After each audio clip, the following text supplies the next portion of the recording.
Yeah, Isabel's joining us from public transport, but we're a group of young Aussies who regularly, in the last 6 months or so, we sort of meet up on these online chat groups for support and I suppose social connection. And Carla thought she'd ask you to come and join us if we could ask you some questions and tell us a bit about what you're doing.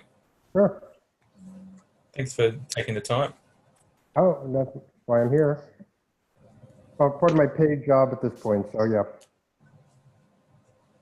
Thank you, David, for all the work you're doing. It's so exciting to have somebody that's listening and that cares and that knows what they're doing. Oh, thank you. I appreciate that. It's definitely been a privilege to work on this project. It's really been quite an amazing thing for me, so thank you for that. I'm glad people find it helpful. So, Carla, did you want to do, how did you want to go about it? Still 2 minutes to go, but since most of us are here, I think we'll get started. Well, I've started recording it so people can come back to the beginning if they've missed the start. Yeah. So I thought we'd just have an informal chat. I know we've got some questions for David, and as usual, the rules are just things that are said in here, stay in here, but I guess it's being recorded. So just be aware that it is going to go up on the net. And thank you all for coming. Thank you so much to David for making time for us.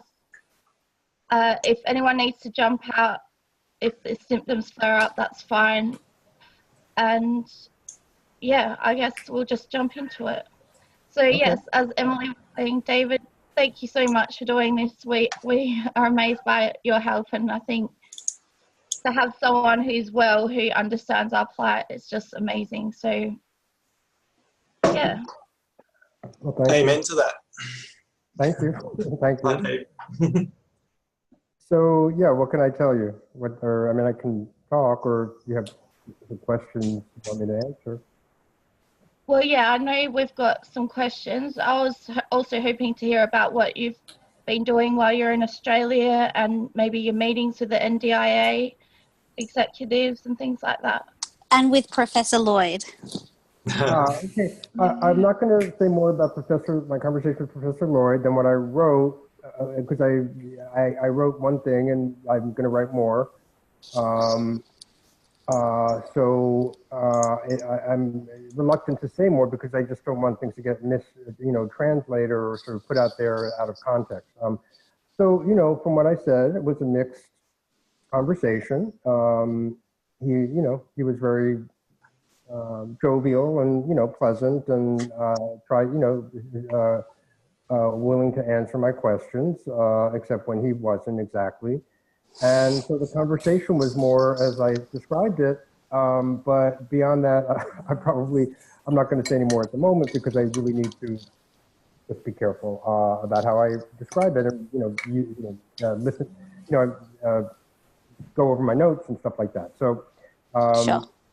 But as I said, I spoke to, as I wrote, I spoke to, a number of people who'd been at the clinic. For the most part, they really appreciated the pacing part, and they really did not appreciate the second part. Some of them felt like they got, at least a couple felt like they got worse. The others felt like they didn't really follow it because they knew that they couldn't. And so that's kind of the experience of the people. And again, let's, just to be fair, I'm not going to get the people coming to that group who are going to say they had a fantastic time and everything was wonderful at the clinic. The people who are coming to a group like that are more likely to be the people who are going to say they didn't do well. So, there's always a selection bias when people are coming or responding to surveys, and so on like that. You tend to get the people who have had bad experiences often and want to report it than those who did good. So, that's who I was able to talk to. I think, anyway, so yeah, let's leave it at that. Thank you. How many, yeah, go ahead. How many people did you talk to who had experienced the fatigue clinic? There were about a dozen people at the meeting, and probably between 8 and 10, or somewhere 8, 9, 10. I didn't count exactly, but that was about the number that were at the meeting who'd been at the clinic. Yeah, so and you'll see that. Well, how You'll many see would that you as say? well in the video when eventually I finish editing that. I have a short clip of, you can see all the people at the table that were there for the lunch we had with David in Sydney. How many people would you say was there? I think that was about, your estimation was about right. It was about 10 people. Right, and not everybody had been at the clinic, but most of them had. That's right. So yeah, that's what I'd say. So what have I done since I came to Australia? So first, geographically, I've been in Melbourne, Canberra, Sydney, Hobart, and now here. And then tomorrow I'm going to Perth. I'll be there for a week. Then I'm going to Brisbane, and I'm doing one thing in Brisbane and one thing in Gold Coast. And then I'm going to spend a couple of days in Lismore, and then I'm going to head home. So I have about another 2 weeks and a couple of days in Australia. Cool. So I've been here a month. I left a month ago today, and so I got here on a Wednesday. So I'll have been here. I left here on a Monday, and Monday evening, and I got here on a Wednesday. So tomorrow I've been in Australia for a month.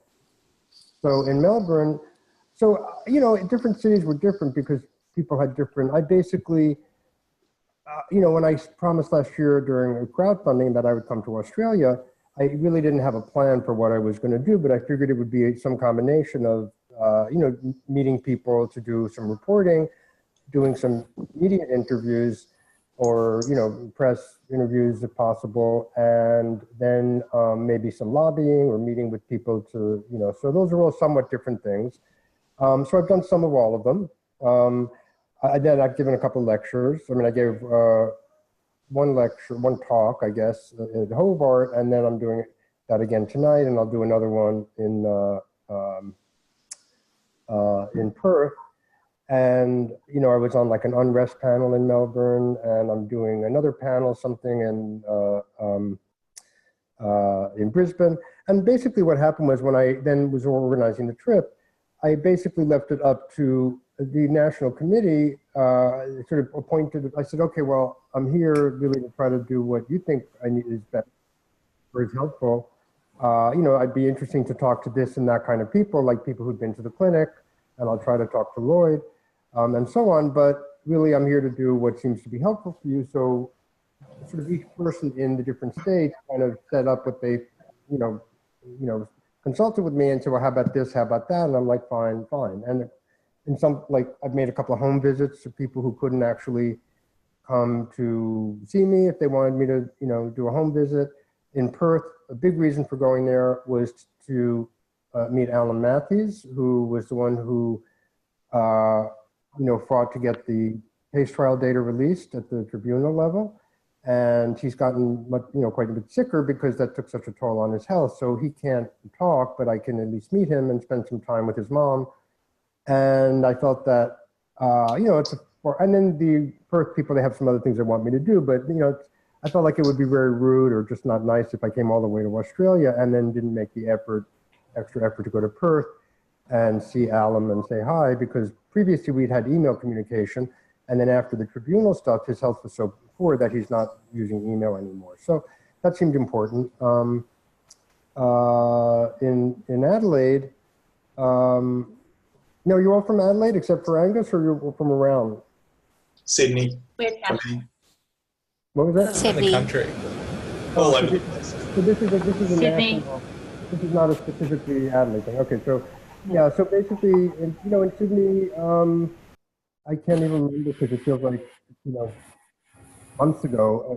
Time passes so funny. So in Sydney, I had the meetings with the young people who've been at the clinic. I did a video conversation with Angus. In Canberra, I did, Canberra radio, local radio interview. I did that interview with SBS for the piece that ran last week.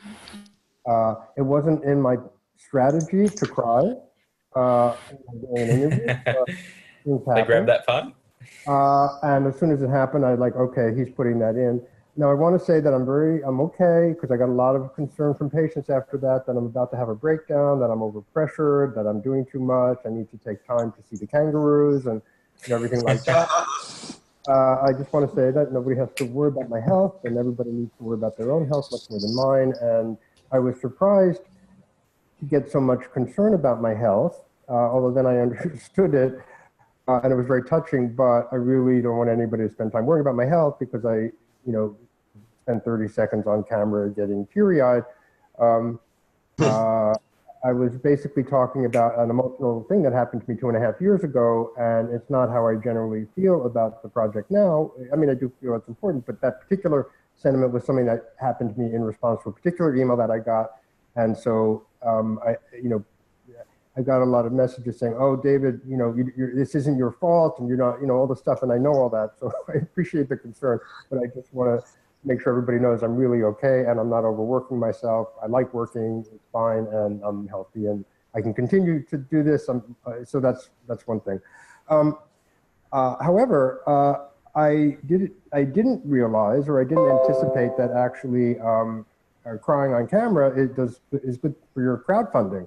So after that, I got a boost in crowdfunding, wasn't really planning, and then I subsequently got a boost in the last 36 hours, as some of you may know, because of certain things that happened on Twitter, by people who don't recognize that if they send things out on Twitter, they're actually not doing good things for their own publicity. So I don't want to talk more in detail about that, but you probably know what I'm talking about, or maybe you know what I'm talking about. Anyway, that's what I've kind of been doing. So I've kind of left it up to local coordinators to figure out what the best balance of that is. So in terms of NDIS and NDIA, we had a meeting scheduled at the airport with somebody at NDIA, and that had to be canceled because her flight was canceled. So they easily could have just fobbed us off and said, "Sorry, we can't meet you." They went out of their way to reschedule the meeting as a phone meeting the same day, which I was impressed with, that they actually really wanted to go out of their way to do that. And I thought we had a good conversation with them. I was working with Eleanor Flowers, who was the coordinator in Canberra, and she's very, involved in she's on parliamentary stuff and all that. So she doesn't have ME, she works. Her daughter has ME, and her mother had a case, that she's, she did the radio interview, and her mother is the coordinator for the local ME group there. So she had what one would call probably a mild case or a moderate case that she, has had, quote, recovered from or gotten improvement from. And that was like 20 years ago. So I forget what I was talking about. So Eleanor, we had a meeting, and afterwards they wanted to meet again with Eleanor to discuss things. Further, they seemed, we were very careful to make it clear that we weren't there to criticize them, just to try to see what we could do to sort of discuss some of the obvious problems people have, and to try to see if there's ways to improve the process so they had a better understanding of the illness, and so that the people doing assessments for them might have a better understanding, and to see how that would help. So that seemed to be productive, but again, most of these things are productive in the sense of, no immediate changes are going to happen probably, but these things, I think, are part of building relationships with, people in bureaucratic systems, so that eventually things can change.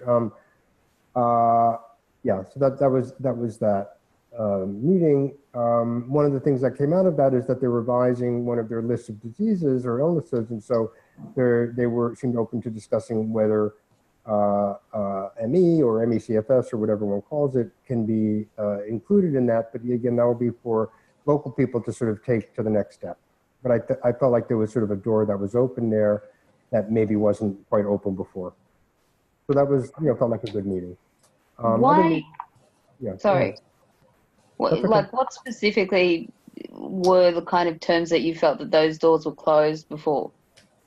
Well, that's hard for me to say because I'm not from here, so I can't really say how they were open or how they were closed. What seems to me is that that my presence sort of, in that case, gave an excuse to sort of organize a meeting with someone who hadn't had a meeting before and is apparently somebody who's in a somewhat influential role. So in a sense, like, I can't say nobody ever met with anybody, I don't know. But it seemed that this was a meeting that of a kind that they hadn't had before, the community hadn't had before, and that, wasn't me. It was just that my presence provides a sort of rationale or sort of a impetus to say, oh, this person's visiting, let's have a meeting. So in that sense, it seemed helpful because I had the sense that that kind of meeting hadn't happened before. So, but on what basis was the response that you got from that meeting, or what was the response that you got from that meeting? That, I mean, because like I'm finding it a bit strange because I know that people are struggling with the NDIS, but I'm on the NDIS now and trying to figure it through. And I mean, it's a complicated shit fight that's, you know, being sorted out for all people with disabilities who are able to get access. But I mean, was there a rationale given why this particular diagnosis is being excluded specifically? no, I think the general sense that I got was that they're having a lot of problems because of this particular diagnosis is complicated, and so they're not really used to dealing with it. But they're also a new system, so they're not really used to dealing with anything.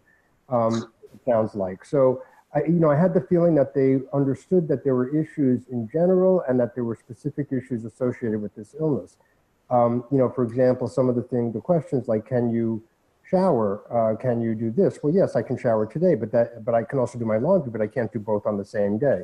That kind of thing isn't captured in their metrics or in the ways that they ask things. So that kind of thing came up. So again, I think that, since I had only really learned about the NDIS issue the day or two before, I would say Eleanor really was the one in that meeting who, I was kind of there for emphasis and to say these strategies that people are being made to do are really bogus and not really, supported by the evidence base.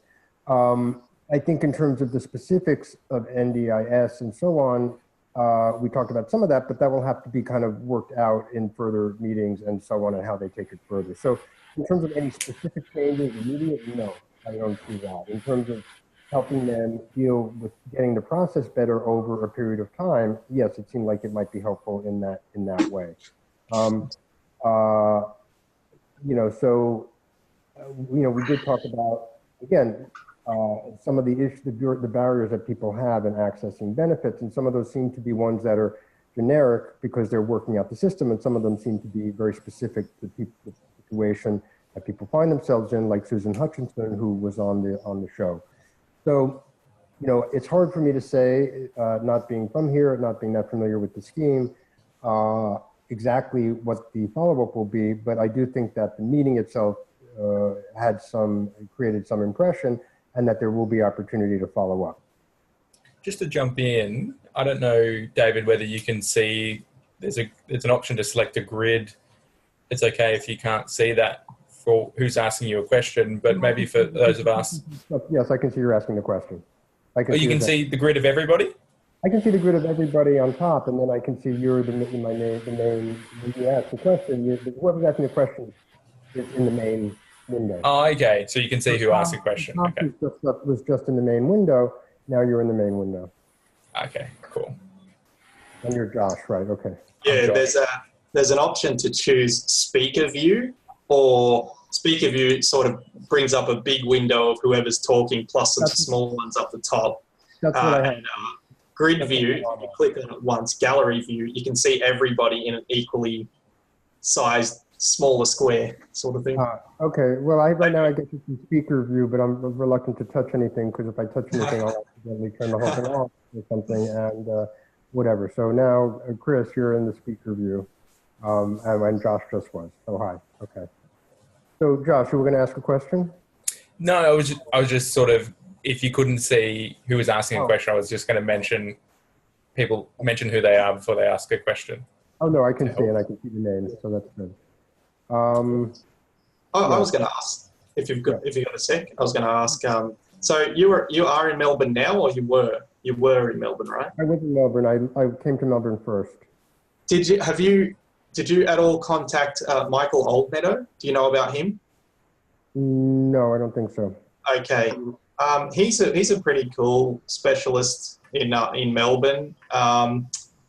He's doing some things, and he's more of a mainstream medicine guy, and he does actually care about patients, and I think he's pretty cool myself because I've seen him quite a few times. But he's still he's still in the older school thinking of his group is in the older school thinking, and like what they mainly offer is the graded exercise and CBT type thing.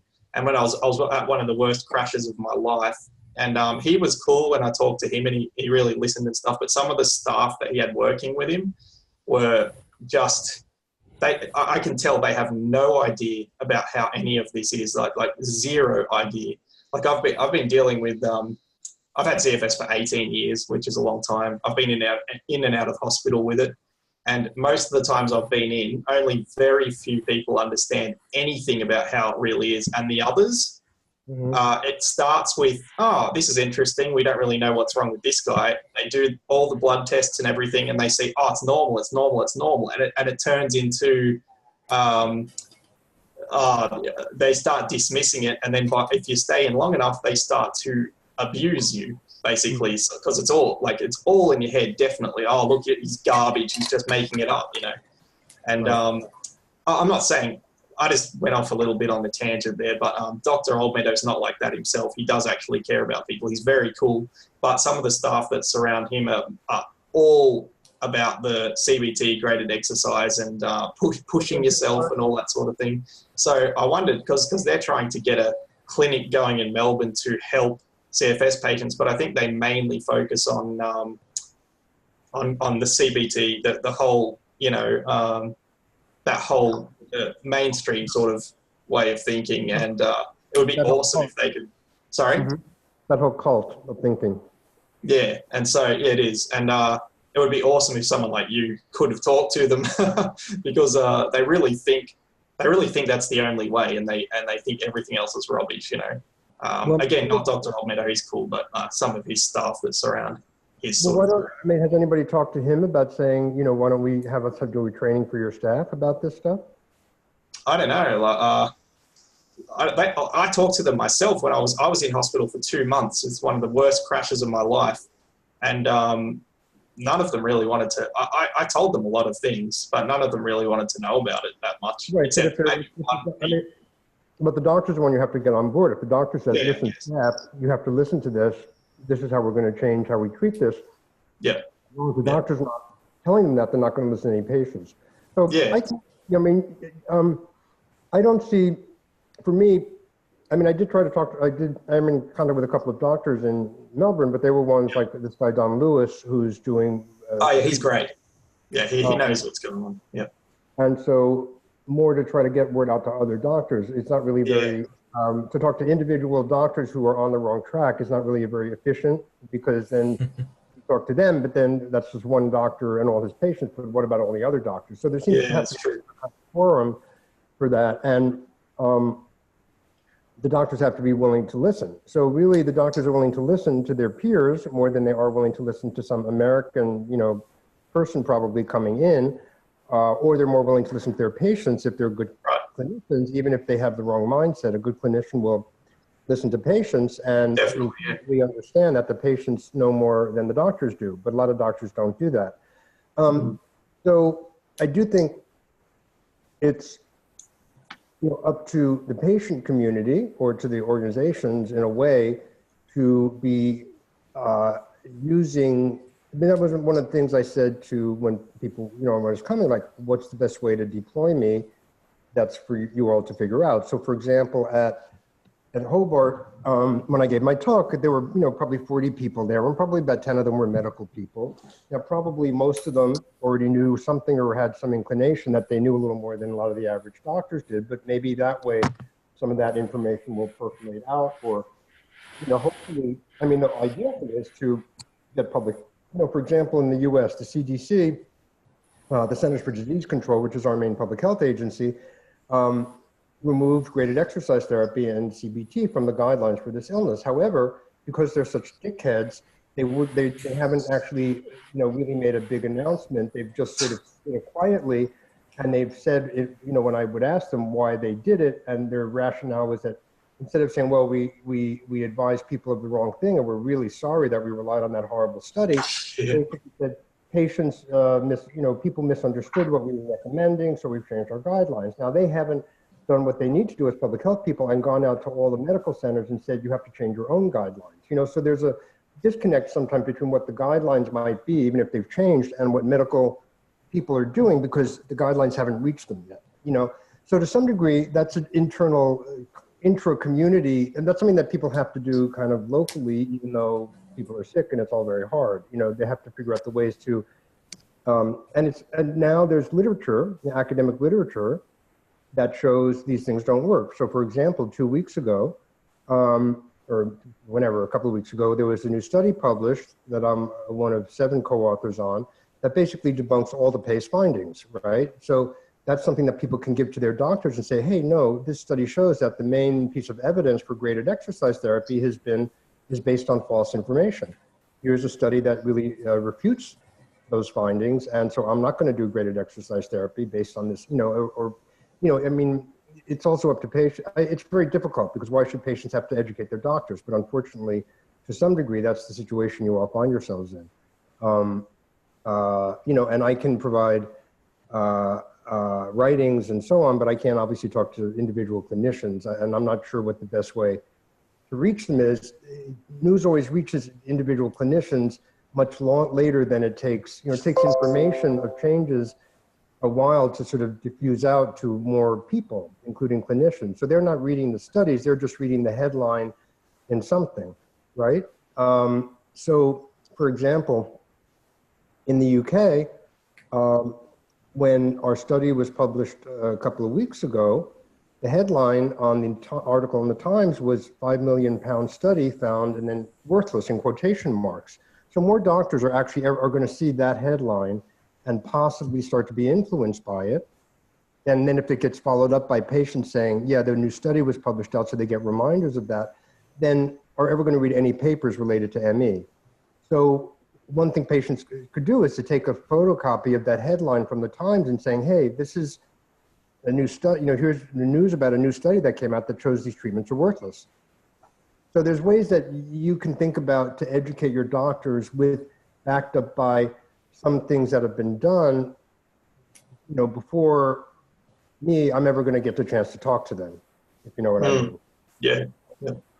So yes, it would be nice to be able to talk to it would be nice if those doctors watched a video of my talk, which they won't. It'd be nice if they read a, virology blog, which they won't. It would be nice if, but there's only so much one can put out information. Getting it directly to the doctor is to some degree the job of the consumer or the patients of the doctor, despite the fact that it puts you all, the onus to some degree on you, which is unfortunate. If that makes sense. I think Emily's got her. I was just going to say, after you, Carla, Emily's got her digital hand up. That might be a good idea if you want to ask a question. Sorry, I didn't say that. But go on with what you're going to say. I just finished what I was going to say. For us, our GPs won't take notice of us unless the Royal Australian College of GPs changes their guidelines, but they've been told about the debunking of the PACE study, and they're very reluctant to, and I think it's because they do want to keep pushing the psychological aspect of it. It's really, changes are very slow to filter down if they're proving the biological side, I guess. Well, I think so. It's one thing that's really hard for doctors and for health policy people. Up in Royal College, I was very encouraged to see Dr. Seidel on that show last week that I was also on say what he said, because it sort of contradicts what the guidelines themselves say. I have a feeling that may provide an opening to make contact with him and to start to get movement on that. I myself have written to him thanking him for that and suggesting that I interview him, and I haven't heard back from him yet. So I think, that may be an initial opening to try to, put some, get some changes there. So I think, yes, locally, that needs to be changed. And once they do make that change, then they need to make an effort to communicate that to GPs. I think that it's very difficult for doctors, clinicians, and health policy people to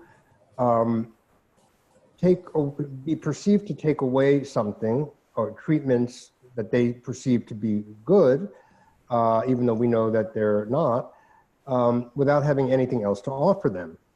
And it just makes them very uncomfortable to say, well, you can't use these and we don't have anything else to say. Now, we know that we have management strategies that doctors can use for different things that people are suffering from. Maybe they have co-infections, maybe they have orthostatic intolerance, and there's a way to help with that. Maybe they have, you know, sleep issues, and there's a way to help with that. So I think it's very clear that if doctors are very involved in managing symptoms, as opposed to thinking that they're going to treat the illness, the underlying illness through exercise, that they can help patients get a handle on some of the symptoms. And if patients can have some of their symptoms eased, that gives a little more room for actually activity, because it takes a lot of energy to sort of be in pain, or it takes a lot of energy to be experiencing symptoms that you can't really do anything about. So I think it'd be good to shift doctors' minds that yes, we're taking away supposed therapies, treatments, but we're not just providing nothing, but there are management strategies that you can follow for going through the different illnesses, that the different symptoms that people have. So let's focus on trying to manage people's illness by treating the symptoms, or by trying to address the symptoms.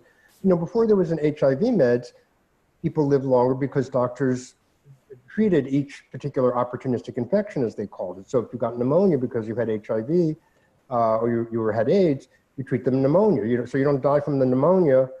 It gives you some more time. I think people with chronic fatigue syndrome are a different illness, but still, if symptoms were managed more better, and obviously it's difficult to manage some of the symptoms, but if they were managed better, and there are ways to do that with some patients, and different patients are different, patients could have a better quality of life even before we really discover treatments for the underlying illness. I think the problem is that doctors and health policy people see it as we're taking away treatments and we're not offering anything in return, as opposed to we're taking away treatments, but here are some management techniques you can use in return.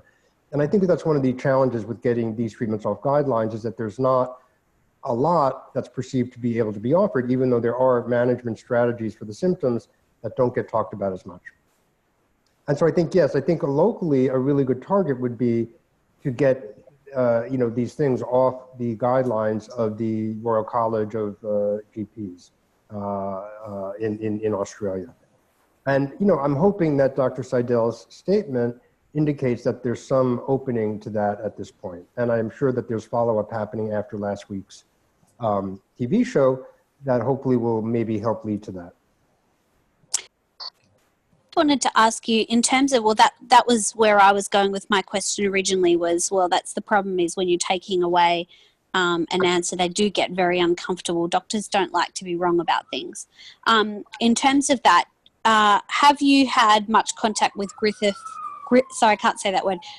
University, or are you planning to whilst you're still in Australia? And do you see that being a leeway into changing you know, things with the Royal College of GPs, and you know, is that something where we can, you know, when do you think those biomarkers will start rolling out?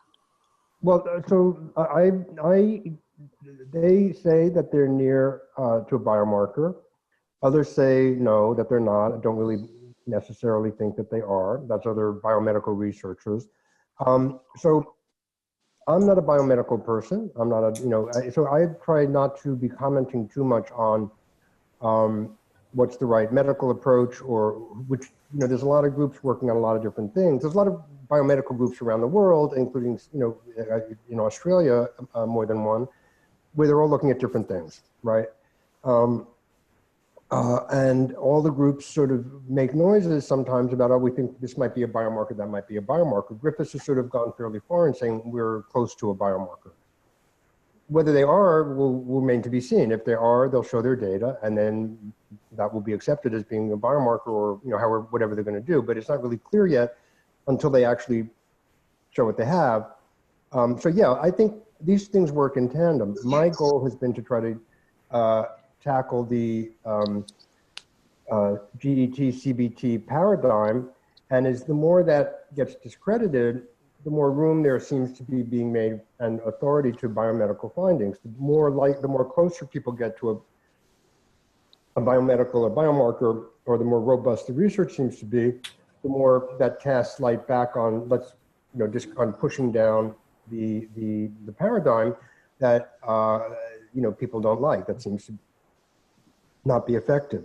So I see those two things working together. So yes, if they do have a biomarker and it's really validated and it's real, that will go a long way towards invalidating the exercise and cognitive behavior therapy approach. The more the cognitive behavior therapy, great exercise therapy approach gets sort of shown to be based on flawed science, the more credence will be put in the various biomedical strategies that are happening, and there'll be more kind of money and so on and so forth. That's my reasoning.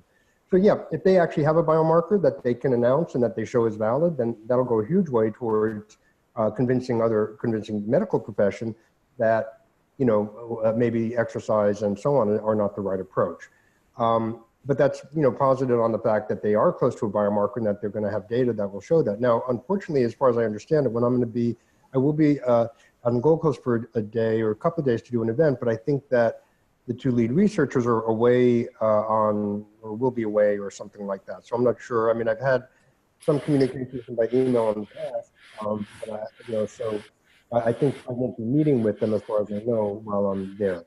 But in terms of the premise of your question, yes, if they have a biomarker and they have, it's solid and they publish data, fantastic. That will go a huge way. Just like if rituximab trial had worked in Norway, that would have gone a huge way towards getting rid, I think, of the flawed paradigm that is currently dominant. Thank you.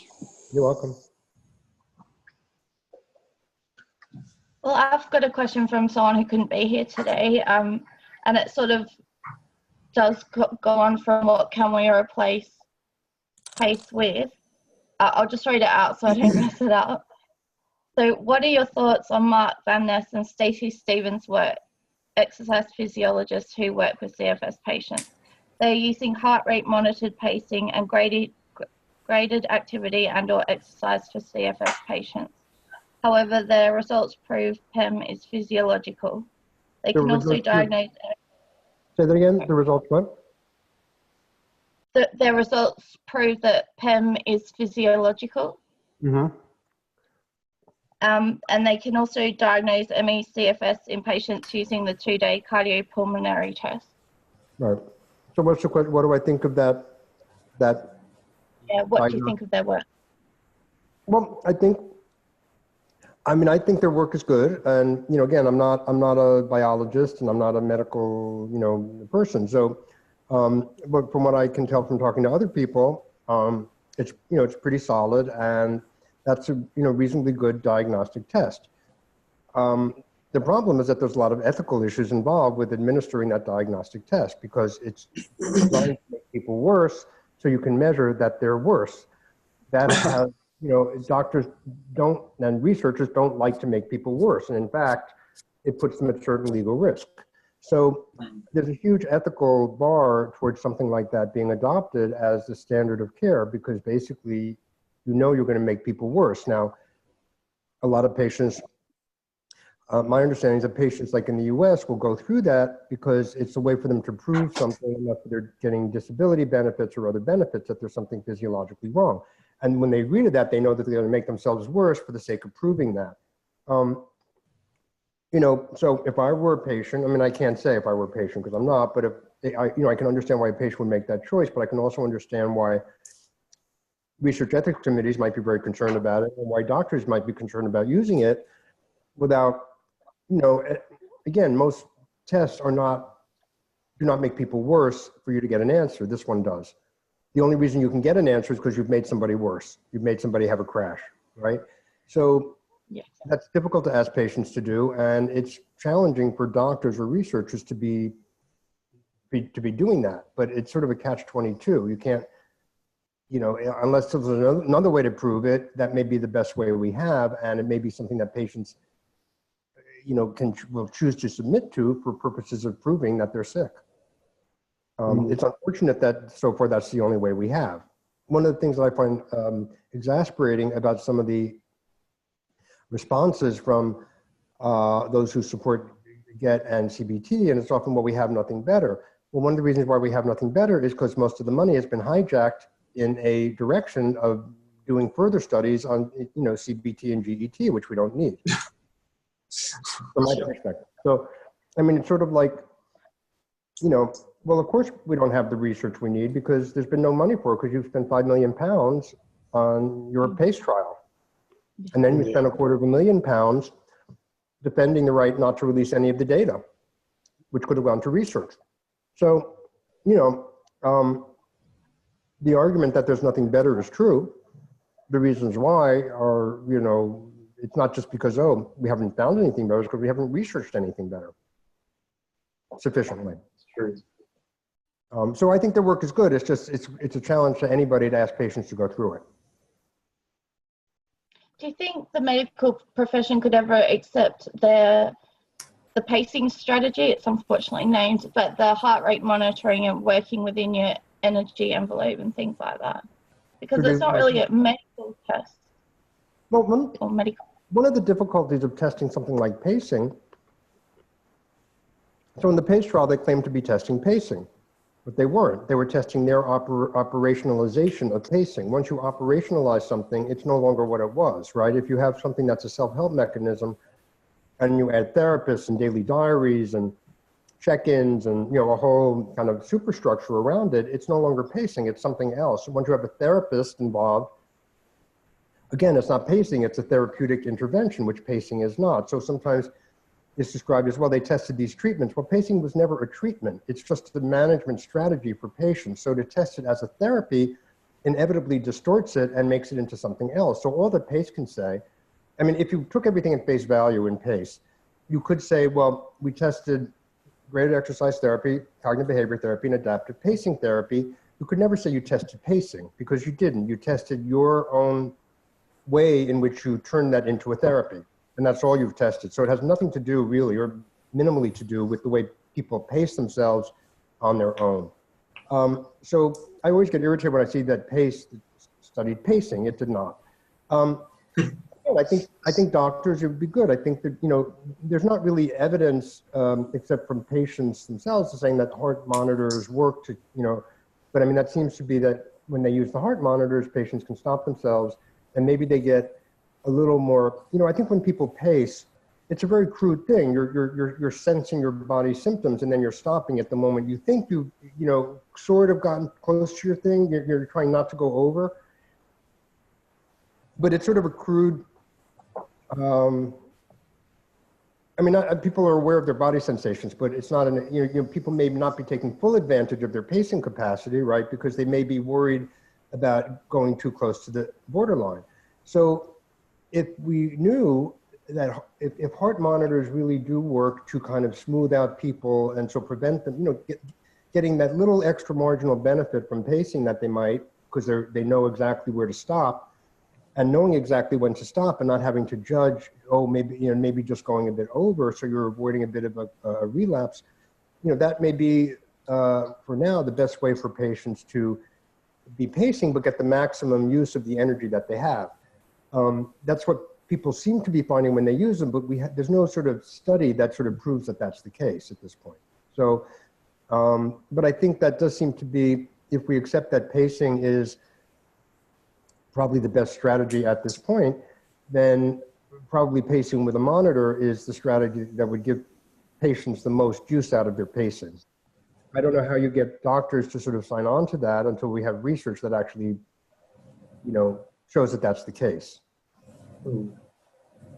But it's something that most doctors, you know, most doctors are happy if patients come in with management strategies that they find reasonable. So if you get a heart monitor and, you know, you can do that. You don't need your doctor to tell you to do that. You can obviously do that on your own. And you can say to your doctor, hey, this is what's helped me really prevent crashing. And, you know, then the doctor might actually pay attention. If they're, again, you know, most doctors actually want to help patients. It's not like most doctors, I don't blame most doctors for not understanding that graded exercise therapy is harmful, because most doctors don't have time to read the literature and they're accepting that something's in the Lancet or something in the guidelines. It's been proven. So, you know, I don't blame doctors who are not involved in this field of research for having the wrong ideas. It's not their fault. It's the fault of the structures around them that aren't allowing them to get that information and that are kind of continuing to promote studies that are obviously ridiculous. You know, so that's sort of the problem. I think, at least in the US, many doctors like to be educated by their patients and are open to that. They're open to bringing patients in literature. but you can have good doctors and bad doctors, and Sorry doctors about that. and doctors that are not. So it sort of depends upon having the doctor that's open to hearing what you have to say. In the U.S., we have a horrible system because we don't really have a healthcare system. But if you have insurance, you actually have a lot of freedom in who your primary care doctor is. In England, you don't. And I don't know what it's like exactly in Australia, but in England, you might have to stay with the GP that's in your catchment area. If I live in San Francisco. If I want my doctor to be in LA, that's my business. It's not my insurance company's business. So we do have more freedom to find doctors who are sympathetic to our issues. I don't know how that is in Australia, but obviously that's the best thing to do, if that's possible. We do have that. We can choose whatever doctor we want and name them as our GP.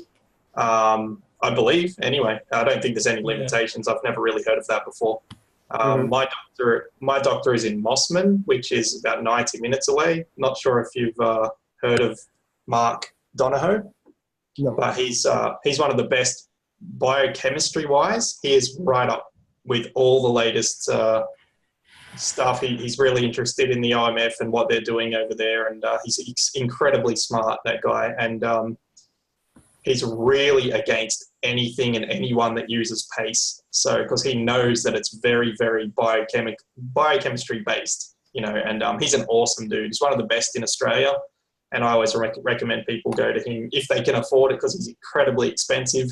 Well, that's the problem. So you have this gap that you pay. We call it a copay, but you people call it a gap payment, I guess. Yeah. And so, doctors have to make a living too. It's really, really. Definitely. He has to charge that much because he's so good that he has so many people coming all the time that he can barely even keep up with them as it is. You know what I mean? And he's got some excellent video talks and stuff. He really knows what's going on, and he does Skype appointments as well, because a lot of us, he knows that so many of us can't go to the office. Especially for me, it's like 90 minutes away from here. I can't even travel that far. You know what I mean? You're in Melbourne? No, I'm in Sydney now, but I'm in South Sydney, so I'm 90 minutes away from him. He's in North Sydney. I'm in South Sydney. So, yeah, I really can't do that trip. There's barely ever a time that I would be good enough to drive for 90 minutes. You know what I mean? So in Melbourne, I heard about Don Lewis, and then I heard about another doctor also who people like a lot, as someone that people go to. So, if you can find a clinician like that, and again in the U.S., it's we have quite a number of clinicians that are really understand the illness as much as anybody does. Yeah. And what they do is, they really try to manage the symptoms, as I said, and they really try different things with different people, because they obviously are trying things, what we call off-label, so things for medicines that are they're using for not prescribed, not uses that have been approved, but you're allowed to do that. So they might use, antivirals for one patient. They might use, vitamins and supplements for another. They might, some patients might, meditation might be helpful for some people. So they're really often trying all sorts of different things that they can think of to try to get at the particular issues that patients have. Now, that's also challenging for doctors, because if something goes wrong and you're using a medication for something that it's not indicated for, then again, you have legal liability problems, so. Right.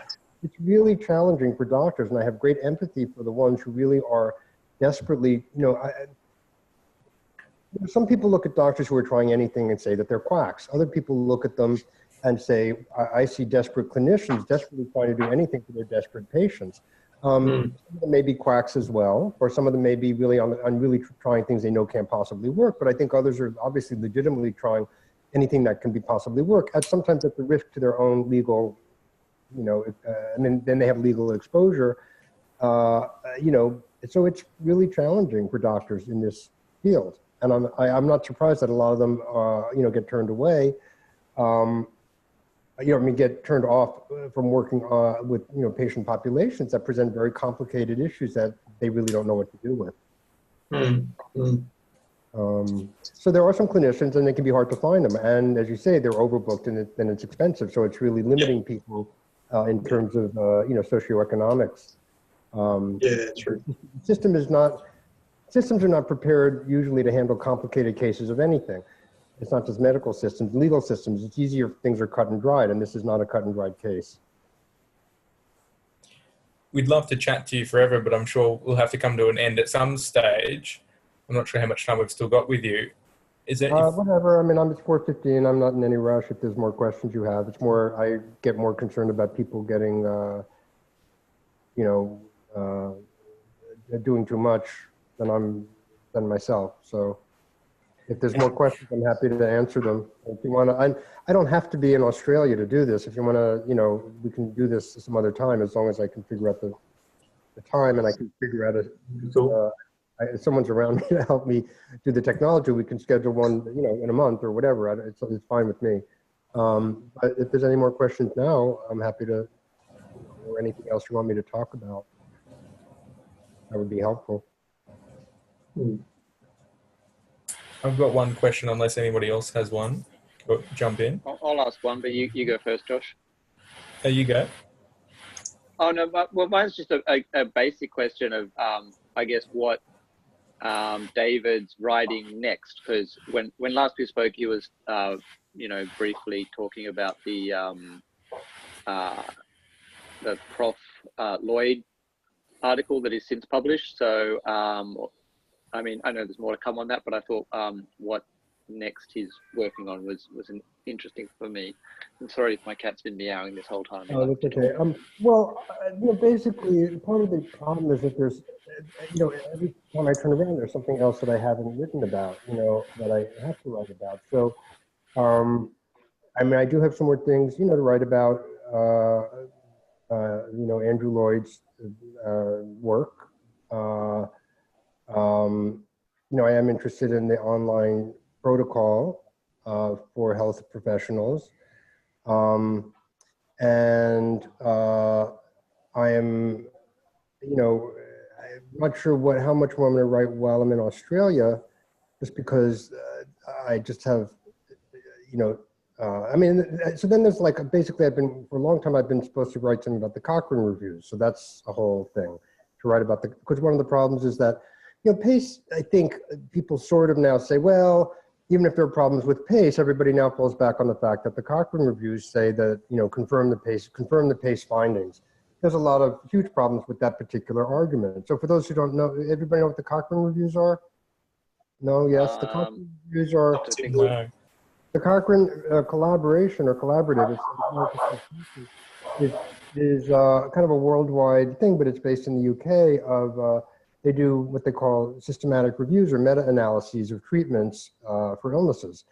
So they look at all the data and then they say, if you combine, 10 studies, of a treatment, you get more robust data if you combine all the numbers than just looking at one study. So they take all the studies looking at CBT and GET for chronic fatigue syndrome and compare them and have found that if you combine all the studies, including PACE, you find that CBT and GET work. Or moderately effective. Now, the problem is that all the studies are also, many of them are Oxford criteria studies, so they're based on 6 months of fatigue. So they have they may not have manipulated their data in the same way as PACE, but they have many of the same problems as a basic structural flaw, which that they're unblinded studies relying on subjective outcomes. So all the findings are basically biased. So people now say, well, PACE wasn't great, because of all these problems, but if you look at the Cochrane reviews, they all confirm what PACE said. So now one of the things is to sort of make sure that Cochrane gets taken to task for the way it's done these reviews, in which it basically, the reviews are very problematic for a number of methodological reasons. So that's one thing to do. It doesn't apply specifically to Australia, but it does because people in Australia can point out that PACE is sort of bogus, and they'll say, well, the Cochrane reviews. So that's sort of a thing. So there's something in the that might be specific to Australia, and other things that are, more the issue in a broader sense. So, in terms of Australia, I've met with some people, so I'm doing some Q&As. I have more to write about our meeting with, I think, with people who are at the clinic, and just things as they come up. Okay. A couple of things I don't want to talk about, but but it changes because other things happen, and then I have to write about those. So, for example, I wasn't anticipating writing so many back and forth letters to one journal, BMJ Open, about a really bad study done by University of Bristol. But they keep writing us back letters, and they've wrote us back several letters saying, please submit a letter for publication. And we've now consistently refused to submit a letter for publication. So that's taken a lot of time that I didn't anticipate having to do. So things keep coming up. And the truth is, this is supposed to be a half-time job for me because I'm only, crowdfunding for half my salary, and I actually need to accept other work. So some of the things is that, I need to do other work. So I don't have as much time to spend on this as I might like, just because I have to do other work to make sure I have, whatever. Yeah, the right balance. I understand that. It sounds like there's a lot of fires burning, and you have to prioritize the ones that you're choosing to put. Yeah. So for example, I've done interviews. I really would like to write about the Royal Free Hospital outbreak, which happened in the 1950s, which was kind of the Titanic of this, the seminal event. I mean, there were previous outbreaks, but that gave rise to the name myalgic encephalomyelitis, and was then reinterpreted by psychiatrists in the UK as mass hysteria. So that's an important thing to sort of document as a historical thing. Now, I've done some interviews with people at that time, but it's not quite as urgent as dealing with the situation now. So those have been in my files for 6 months or something. At some point, I need to get those out to sort of augment the current story. That's challenge. I mean, so basically, there's a lot to do. And so, yeah, I have a lot of files that I haven't done anything with yet. I follow you. Thank you for answering that. And Josh, I'll give it to you to answer the question. Ask the next question. Mine is, if nobody else has got a question, it's just a simple, what can we do? What are the best things as patients we can do? You mentioned taking headlines from the Times and some of those debunking things to clinicians that are willing to listen, but what as patients are our best actions to best use our energy within reason? That's hard for me to say. I was involved in ACT UP 30 years ago when I was a young gay man coming of age in New York. But that kind of activism is also largely not possible for your cohort because of the reasons we know about. People with HIV were healthy until they got sick. You're sick from the beginning, and so it's, and doing too much makes you worse. So it's hard to, I don't want to be telling anybody do this, do that, because I don't want to be responsible for anybody getting worse. I think people need to figure out within their capabilities and within their interests what's the best way for them to make a statement, or sometimes it's educating individuals in your life. That's very difficult because many people have prejudices that they get from doctors and others. I do think that people need to figure out what it is they can do without making themselves worse. I'm not sure that I can really advise people because I don't know. I mean, I've never been in this situation myself. So like people ask me, what's my strategy? And I don't have a strategy. I'm just sort of making things up as they go along. That, when I started this, I didn't think this could take so long because I just thought if my goal is retraction of bad science, I would say, that's one of my roles. So that was what I sort of set out to do. It didn't occur to me that you could point out really fundamental flaws in science and just have the journals just completely ignore it. I just was naive about that, right? So my goal and the pressure I can exert is somewhat different from what you can exert. I can exert pressure in some way, and you all have to think about what's the best way for you to make advances within the realm of what you can do in the context that you have. So it's hard for me to kind of advise on that exactly, because I just don't know.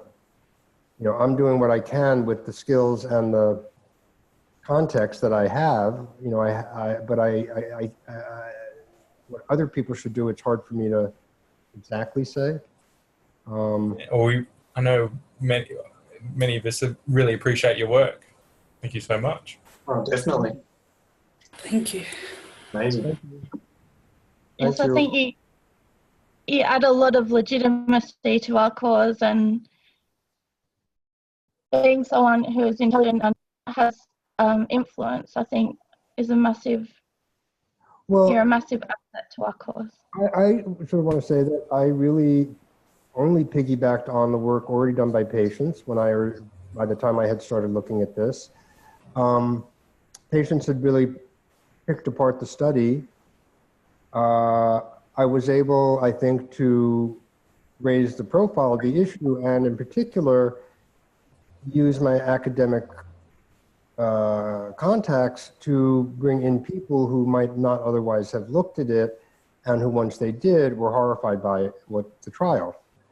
And so I think, but I always want to make it clear that the patients really were there first. The patients analyzed it, the patients tore it apart, the patients knew everything that was wrong with it, long before I started looking at it. So my hat's off to the patients whose work I've relied on to do my work. And so, yeah, I think I've been able to bring, Berkeley into it, or other, people. As I've said, it's now used in graduate epidemiology seminars at Berkeley as a really excellent pedagogical tool, as terrible, a case study of bad science. So I always make that point to point out that it's not crazy patients. It's actually epidemiology professors at Berkeley who now see this as a great bad trial that they can use to teach their epidemiology students how to never conduct a trial. So I think that news is kind of spreading in the academic world with what's happened in the last couple of years. I just think it's happening, way too slowly. And I'm not sure what the best way to accelerate that is, but it's certainly been a change. I certainly see, you would never have seen a headline like that in the Times of London a couple of years ago. I mean, we'll see. Didn't the university promote Esther Crowley? Say that again?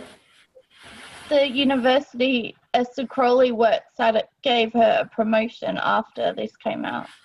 Right. Yeah, I mean, I don't know why she left CMRC, if she voluntarily left or if they did that as a face-saving thing or whatever. I mean, they're certainly enabling her bad behavior, and there's, the fact is she accused me of libel. She's never explained that. The university has stood behind her. She's done studies. I've been trying to get the DNJ group to acknowledge that the studies completely violate research ethics guidelines, and so far there's been no movement, except that's now, it seems to me, a public issue. So I don't understand her promotion, but Bristol is obviously, as Bristol complained to Berkeley about me, and wrote a letter to the chancellor, and that's public. That hasn't gotten too far at this point. I'm still writing. So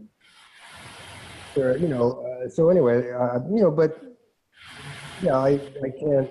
I mean, I have nothing good to say about most researchers in the UK involved with this, the universities involved with this. They're all in bed together. They're all engaged, as far as I can tell, in reputation saving and not actually in honest science. Certainly Bristol is not engaged, at least I'm sure there are many wonderful researchers at Bristol. The way they behaved around this issue is disgraceful. Well, coming up on... The same with the journals and the same with the institutions that have supported the researchers. I think the UK, I don't know why, but I've noticed that the UK has the worst in this whole thing of all the different groups of researchers, and especially the bad side of it. The UK seems to have the worst of the worst when it comes to people being mistreated and their whole view of it being so wrong. Like at least in the USA, there's a lot of, and Australia, there's a lot of different sides, and they're not quite as harsh with it, but the UK seems to be really bad for some reason with yes, I think that's true. And I think the reason is that the people who developed this are in the UK. They've I guess so, yeah. on this. The journals that they published are largely British journals. And so all of their reputations, are wrapped up in this paradigm. Yeah. And, it's very difficult. So basically what we're saying is to say the PACE investigators is, and not only have you done research that's really very questionable in terms of everything, And it's not only just sort of these benign treatments, but you've actually been harming people with these guidelines, this recommendations for 30 years. Now, it's very difficult for somebody at in an age where they've invested their time and reputation in this psychologically, and then you're telling them you've harmed people probably on top of it, to then say, oh, I'm sorry, never mind. So people get stuck in the paradigms that they've heavily invested in, and so these people have invested enormously in this, what I think is a fake paradigm. And so to give up the paradigm means giving up a lot of benefits, we call them bennies, I don't know, things that come along with being thought to be smart and thought to be, whatever. Their science is abhorrent and terrible. And they won't acknowledge it, because if they acknowledge it, then what do they have? Right. So their reputations are tied up with this, as well as their, positions and everything else. So I don't expect them to change, but I do expect the people around them who have embedded it and have some conscience to, at some point have to make a change. When that'll happen or how, I don't know. When the whole system's basically structured around these treatments, it's hard to sort of, I can see why it's hard to kind of break in and break that up. I can see why people are resistant to that. But, it is like a little bit like the Catholic Church, putting Galileo in prison because he didn't like what he said about the cosmos. Eventually they recanted, but I don't think Galileo didn't the Pope just, I think the Pope just did something about Galileo recently, like, something. I mean, it basically takes a long time to get paradigms to be debunked and thrown out. It does, yeah. And this is a real paradigm change in terms of how people are willing to think about this illness. Well, we're coming up on an hour. With an eye on time and energy, it might be worth wrapping up if we don't have any last questions. Okay, that's good. Yeah, I'll just read. Isabel dropped out and she sent a comment on the Facebook group saying she wanted to thank David immensely for his work and understands how frustrating it is for journalists to watch change happen so slowly, and her parents are journalists, so she seems to, both her mum and dad are journalists. Well, I would say that changes happen, changes happened in attitudes in the last 2 years, so I've seen that, and that's incredibly rewarding. Getting people who are wedded to a paradigm to agree to change their minds is incredibly difficult, so that part's frustrating. It is frustrating to deal with the journals, but I don't think a couple of years ago you would have had a member of parliament calling PACE one of the biggest medical scandals of the 21st century in parliament. That's an extraordinary change, and I think something that everybody who's tried to work for change can be proud of. And I think that change, once that's said in parliament, I think it opens the doors for other people to be critical. That legitimizes, I've been critical for 2 years. I think that really legitimizes the criticism I've been saying, as do the new publications, does anybody who now comes up with a criticism feels, I think, a little more free to say it because it's been said in parliament that this is one of the biggest medical scandals of the 21st century. My argument has been it's actually probably one of the biggest medical scandals of the current millennium, even though we've only had less than 20 years in this millennium. So I think that calling it one of the biggest scandals of the 21st century is actually downplaying the significance of what a scandal it is. I think it's really pretty horrible. And I've never seen a clinical trial in which people can be recovered on an outcome measure at baseline. It's just ridiculous. I mean, show me any other study in the literature in which that has the feature of people being recovered and disabled on a measure at the same time. It just doesn't happen. It's impossible. Yeah. And any study that contains such a flaw should never have been published in the first place. So that's my bottom line position. So I travesty is used too often, but happening. I just think it's too slow. Oh yeah, everything in this condition. I've had it for 18 years, and I've watched what's happening, which is not much at all. Everything has been incredibly slow, no funding, but for the most part, just too slow. Everybody's just waiting for something to happen.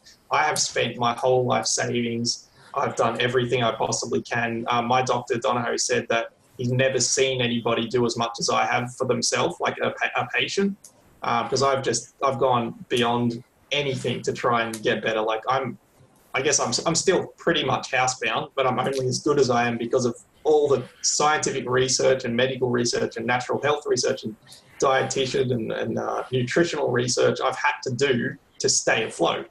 You know what I mean? I've had to just spend most of these years just doing that by myself. And you know, a lot of people are not in the position to be able to even do that. And it's just ridiculous how slow it is. But the last 2 years have been incredibly fast comparing to the rest of history with this particular illness. Just since the It feels like change is slowly rolling through. Yeah. I think it also may be a little more apparent in the U.S. and in the U.K. Or I mean, the U.K. is a sort of a unique thing, but I do feel like, at least like with the press coverage and sort of general attitudes that you get from people, you know, NICE deciding that they were going to do a full update. Now how that goes depends on who they put on the committee, but NICE sort of backing down from its earlier decision, that was a big deal. Again, so how it plays out, we'll have to see. But I do feel like, at least from the UK and American perspective, there's definitely been a change in the last couple of years. I don't know how much that has trickled down yet to Australia. So one of the points that I've been trying to make when I'm here in Australia is to let health officials and other people know that Australia is kind of falling behind. So I've been told that Australians don't like to hear that. And so that seems like a good point to emphasize that. Why are other people changing? You know, the CDC is very well respected. The PACE investigators will say, well, they're just pressured by crazy patients to make changes, or by patient community pressure. You know, the CDC would have done anything not to have to change its recommendations, right? The only reason they changed is because they were kept being pressed that the science isn't there. They wouldn't make the changes if they could make any kind of argument that the science was there to back those recommendations. They removed them because they can't possibly. Now, they haven't done what they should, which is make a big announcement and, you know, promote it. But it's clear from their decision that they're not just because they can withstand patient pressure they have before. They're just doing it because they can't defend the science. And so that's a big change. So I think there are big changes. It just takes a long time for changes to trickle down to the medical profession. And that's really, really frustrating.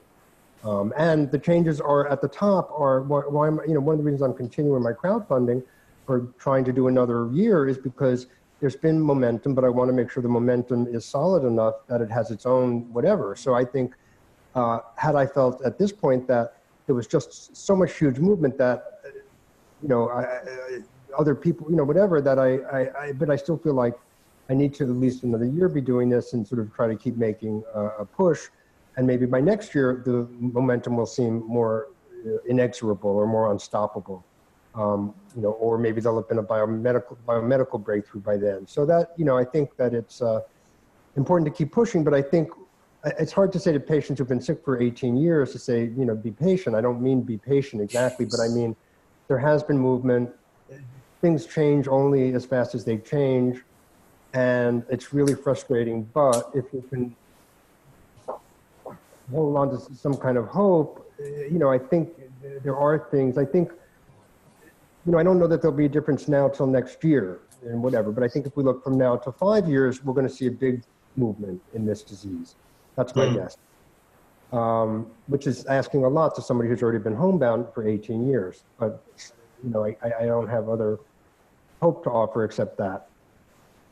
No, yeah, I mean, I think all of us can see since the OMF, especially all of their videos and everything that have come out, Ron Davis and everyone, all the symposiums they've been doing. I think we can see for the first time in a long time that there is a much bigger hope than there ever has been before, as far as I can see anyway. Well, and I'm very encouraged that people are working on the issue from different perspectives. So it doesn't bother me that some people are looking at cytokines and some are looking at the microbiome and some are looking at genetics. I mean, that's important because you want to get everybody doing everything and then eventually coming together to kind of come up with a common idea of what really is going on.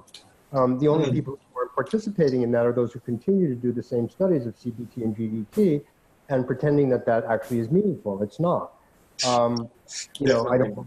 So you know, I do see more people getting interested in the biomedical, and I do think the fact that now people have to sort of be embarrassed about PACE is a good thing.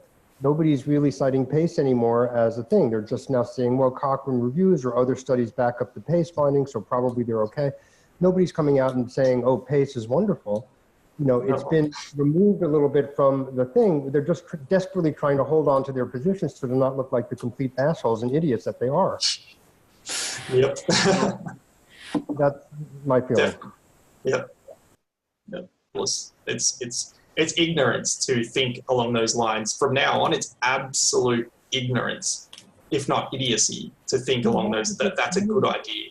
One of the things I thought about doing in Hobart for my talk was just to come out naked without any clothes, take my clothes off and say, this is the UK medical and academic establishment. They're all naked and it's all the emperor has no clothes and this is what it looks like. Now, if I was a performance artist, I probably would do that. And maybe if I was just a journalist, I would do that. But I also representing Berkeley to a certain extent. And so I don't want to do that because it's sort of, you know, it's too provocative. However, it really is, I mean, I've been trying to figure out, you know, a couple of years ago when I was at the international IACFSME meeting, and I was thinking, what can I do to shock these, you know, to just say, you're scientists, I know you don't want to get involved politically, you have to really protest this bad science. And so that's when I first tore up the paste paper and threw the papers in the air, and everybody, and I just thought of it spontaneously, and everybody really, you know, liked that. Yeah, it's great. Yeah. But, you know, Start that's every talk with that. Yeah, that's right. So, I mean, and that then got a little bit of, you know, kind of, you know, I guess then they asked me to do again and invest in it. So I guess it became my signature performance act, but I've done it now twice. I'm not going to do it again. But I was trying to think, you know, but it got people's attention. I think in a way that other things hadn't, because, you know, people don't usually do that at scientific meetings. You know, I don't get why people just aren't absolutely shocked by this paper. My colleagues at Berkeley were, when I showed it to them before I got involved in this, they were like, what? How did this get published? You know, you have to pursue this. You have to keep reporting. I don't understand why everybody isn't shocked by a study in which 13% of the participants were recovered on a primary outcome at baseline. It's just preposterous. It invalidates the entire study. No matter what other good things might be in the study, if you have that in your study, something's going on that's really wrong. So I don't understand why that hasn't shocked everybody, but it's, you know, it hasn't. So you need to keep making that point. Yeah. Anyway, so now we should probably end because you're all probably also you're starting to fade. Yeah. Well, on behalf of everybody, thank you for your work and thank you for your time today. Okay, well, thank you. Excellent. Yeah, thanks very much. David. Bye. David. Thank you. Bye. Catch you later. I'll hang up on that computer for you so you don't have to do anything. Okay, thank you.